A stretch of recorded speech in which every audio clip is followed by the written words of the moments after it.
পরীক্ষার পালা শেষ। আগামী বছরেই ভারতীয় সেনার হাতে আসছে দেশীয় প্রযুক্তিতে তৈরি ট্যাঙ্ক বিধ্বংসী ক্ষেপণাস্ত্র MPATGM।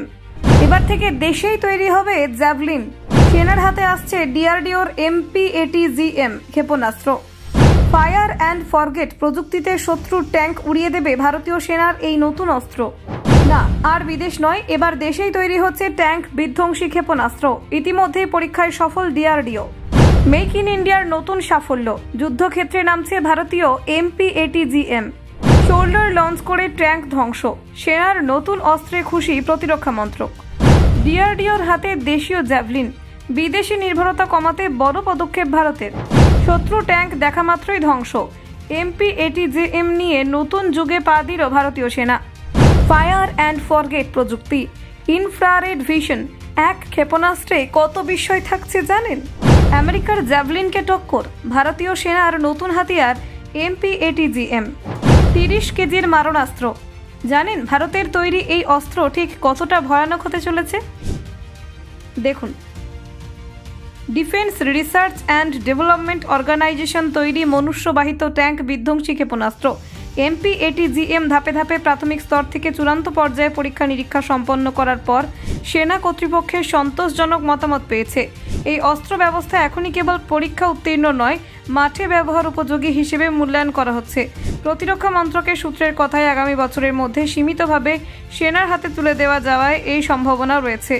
MPATGM ডিজাইনকৃতভাবে ছোট ও হালকা রেখে তৈরি হয়েছে, যাতে এক বা দুজন সেনাই সহজে বহন ও ব্যবহার করতে পারে।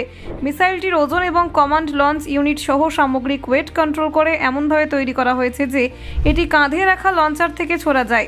বাস্তবিকভাবে এটি শোল্ডার ফায়ার্ড পরিবেশে কাজ করার সুবিধা দেয়। লঞ্চার, ট্রাইপড এবং কমান্ড লঞ্চ ইউনিট এইসব উপাদানই মিলিয়ে পুরো সিস্টেম নিয়ন্ত্রণ লক্ষ্যভাবে কার্যকর। কারিগরি দিক থেকে MPATGM এ উন্নত ইনফ্রারেড সেন্সর ও ইমেজিং সিস্টেম রয়েছে, যা দিন রাত নির্বিশেষে লক্ষ্য শনাক্ত এবং ট্র্যাক করতে সক্ষম। এতে ফায়ার অ্যান্ড ফরগেট মোড রয়েছে, ফলে নিশানকারী সেনা ক্ষেপণাস্ত্র নিক্ষেপের পর দ্রুত নিরাপদ স্থানে চলে যেতে পারবেন। এতে স্থানীয় রক্ষার জন্য ব্যক্তিগত ঝুঁকি অনেক কমে আসে। এই ফায়ার অ্যান্ড ফরগেট ক্ষমতা এটিকে দ্বিতীয় প্রজন্মের ভিজুয়াল লক প্রযুক্তির সঙ্গে থাকা অস্ত্রের চাইতে আধুনিক করে তোলে। পরিসরের দিক থেকে MPATGM প্রায় 200 মিটার থেকে 400 কিলোমিটার পর্যন্ত নিশান ভিত্তিক আক্রমণ করতে পারে। এতে ট্যান্ডেম চার্জ যুদ্ধ বিস্তার ব্যবহার করা হয়, যা আধুনিক আর্মার রিএলএ সহ ট্যাঙ্ক ধ্বংসে কার্যকর। ডিআরডিওর এবং সেনার যৌথ পরীক্ষায় বিভিন্ন কনফিগারেশনের লক্ষ্যবস্তুকে সফলভাবে আঘাত করার রেকর্ড দেখা গেছে। এই ফলাফলই ফাইনাল ইউজার ইভ্যালুয়েশন ট্রায়ালে নিয়ে যাওয়া হয়েছে। উৎপাদনশীলতার জন্য MPATGM এর ম্যানুফ্যাকচারিং দায়িত্ব দেওয়া হয়েছে ভারতীয় প্রতিষ্ঠান ভারত ডায়নামিক্স লিমিটেডকে। ব্যুরো রিপোর্ট, অজানার দেশে।